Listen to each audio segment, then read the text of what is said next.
ወንድማማቾች በአፍሪካ ዋንጫ።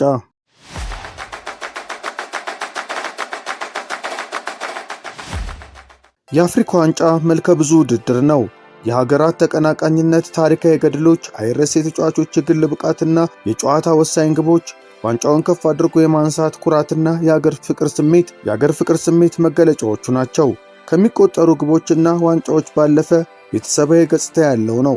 የአፍሪካ ዋንጫ በርካታ ወንድማማች ተጫዋቾች በአንድ ሀገር ማሊያ ሲጫወቱ የተመለከትንባቸው አጋጣሚዎች በርካታ ናቸው። በአህጉራዊው መድረክ የ68 ዓመታት ጉዞ አብረው የተጫወቱ ወንድማማቾችን እንመለከታለን። አብራችሁን ቆዩ።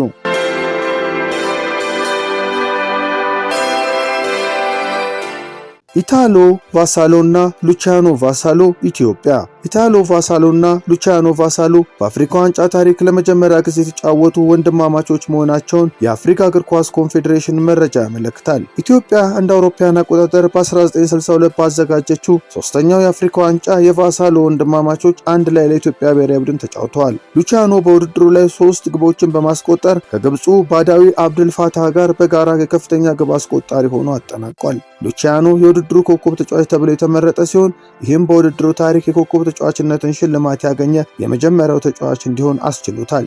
ኢትዮጵያ በወቅቱ የአፍሪካ ዋንጫን ማንሳቷም የሚታወስ ነው።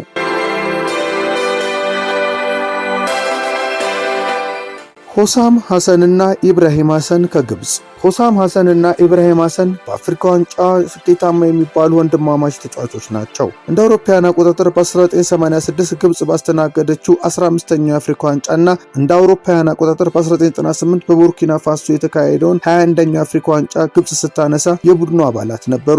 ወንድማማቾቹ የአፍሪካ ዋንጫን 2 ጊዜ በማንሳት ባለ ክብረ ወሰን ናቸው። የ59 ዓመቱ ሆሳም ሐሰን በአሁኑ ሰዓት የግብፅ ብሔራዊ ቡድን አሰልጣኝ ነው። በተጫዋችነቱ በ177 ጨዋታዎች 69 ግቦችን ከመረብ ላይ በማሳረፍ የምንጊዜውም የግብፅ ብሔራዊ ቡድን ከፍተኛ ግብ አስቆጣሪ ነው።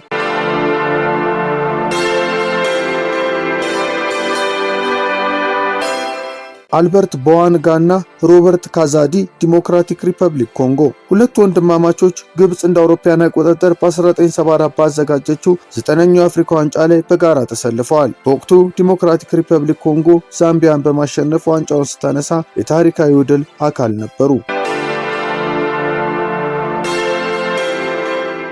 አንድሬ ካናቢክ እና ፍራንሷ ኦማምቢክ ካሜሮን። ሁለቱ ወንድማማቾች በ3 የአፍሪካ ዋንጫ ውድድሮች ላይ በጋራ ተሰልፈዋል። ተጫዋቾቹ ለመጀመሪያ ጊዜ በአህጉራዊ መድረክ በጋራ የመሰለፍ ዕድል ያገኙት እንደ አውሮፓውያን አቆጣጠር በ1988 በሞሮኮ አስተናጋጅነት በተካሄደው 16ኛው የአፍሪካ ዋንጫ ነው። እንደ አውሮፓውያን አቆጣጠር በ1990 በአልጄሪያ በተካሄደው 17ኛው የአፍሪካ ዋንጫና ሴኔጋል እንደ አውሮፓውያን አቆጣጠር በ1992 ባዘጋጀችው 18ኛው የአፍሪካ ዋንጫ ላይም በጋራ ተሰልፈዋል። ጣሊያን እንደ አውሮፓውያን አቆጣጠር በ1990 ባዘጋጀችው 14ኛው የዓለም ዋንጫ ከወንድማማቾቹ ታናሹ ፍራንሷ ኦማምቢክ ካሜሮን አርጀንቲናን 1-0 ባሸነፈችበት ጨዋታ ባስቆጠራት ጎል ሁሌም በሀገሬው ሰዎች ሲወሳ ይኖራል።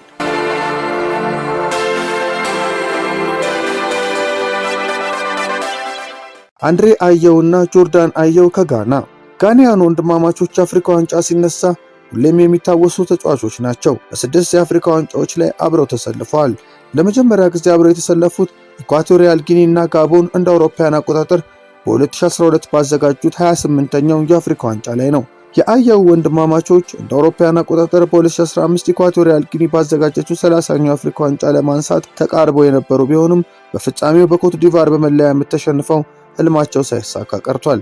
የታዋቂው አፍሪካዊ ተጫዋች አቢዲ ፔሌ ልጆች የሆኑት አንድሬ እና ጆርዳን አየው እንደ አውሮፓውያን አቆጣጠር በ2023 በኮት ዲቫር አስተናጋጅነት በተካሄደው 34ኛው የአፍሪካ ዋንጫ ለመጨረሻ ጊዜ በጋራ ተሰልፈዋል። ጋና እንደ አውሮፓውያን አቆጣጠር በ2008 ባዘጋጀችው 26ኛው የአፍሪካ ዋንጫ ጋናዊው አጥቂ አሳሞ ሃጊያን እና ታናሽ ወንድሙ ባፎር አንድ ላይ ተጫውተዋል። በተጨማሪም በዛ ውድድር ላይ ጋናውያን ወንድማማቾች ሪቻርድ ኪንግስተን እና ላሪያ ኪንግስተን አብረው የመጫወት ዕድል አግኝተዋል።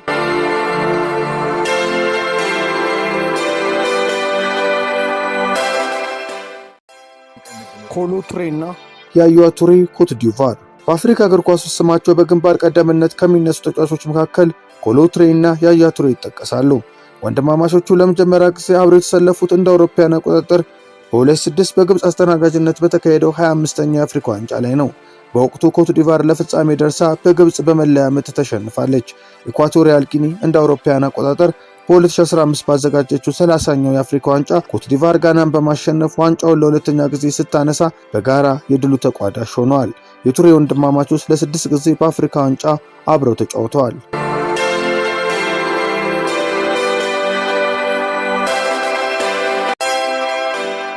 የሞሪታኒያና ዛምቢያ ወንድማማች ተጫዋቾች እንደ አውሮፓውያን አቆጣጠር በ2023 ኮት ዲቫር ባስተናገደችው 33ኛው የአፍሪካ ዋንጫ በሞሪታኒያ ብሔራዊ ቡድን ስብስብ ከሁለት ቤተሰብ በተመሳሳይ ሁለት ወንድማማቾች መሳተፋቸው የተለየ ትኩረት ስቧል። ኑህ መሐመድ አብድና ታናሹ ሲዲ መሐመድ አህመድ አብድ በተከላካይና አማካይ መስመር ላይ ተሰልፈው ተጫውተዋል። ላሚን ባ እና ኤል ሃጂባ ለሞሪታኒያ ብሔራዊ ቡድን በመሰለፍ መጫወት ችሏል። ዛምቢያኑ ክርስቶፎር ካቶንጎ እና ፊሊክስ ካቶንጎ ደግሞ እንደ አውሮፓውያን አቆጣጠር በ2012 ኢኳቶሪያል ጊኒና ጋቦን በጣምራ ባዘጋጁት 28ኛው የአፍሪካ ዋንጫ ዛምቢያ ኮት ዲቫርን በማሸነፍ የአፍሪካ ዋንጫ ስታነሳ ቁልፍ ሚና ተጫውተዋል። ደቡብ አፍሪካ እንደ አውሮፓውያን አቆጣጠር በ2013 ባዘጋጀችው 29ኛው የአፍሪካ ዋንጫ ላይም በጋራ ተሰልፈው ተጫውተዋል። ዛምቢያኑ ወንድማማቾች ኬኔትና ሞርዶን ማሊቶሊ እንደ አውሮፓውያን አቆጣጠር በ1994 በቱኒዚያ በተካሄደው 19ኛው የአፍሪካ ዋንጫ እና ደቡብ አፍሪካ እንደ አውሮፓውያን አቆጣጠር በ1996 ባዘጋጀችው 20ኛው የአፍሪካ ዋንጫ አንድ ላይ ተሰልፈዋል።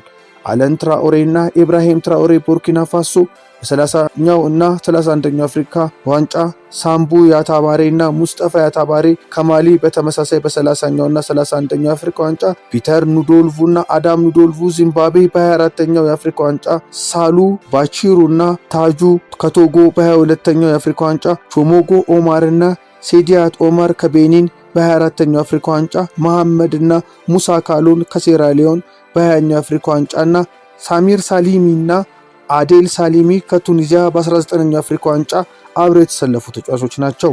በአፍሪካ ዋንጫ ከተሰለፉ ወንድማማቾች መካከል 6ቱ የአፍሪካ ዋንጫ ማንሳታቸው የአፍሪካ እግር ኳስ ኮንፌዴሬሽን ካፍ አስታውቋል።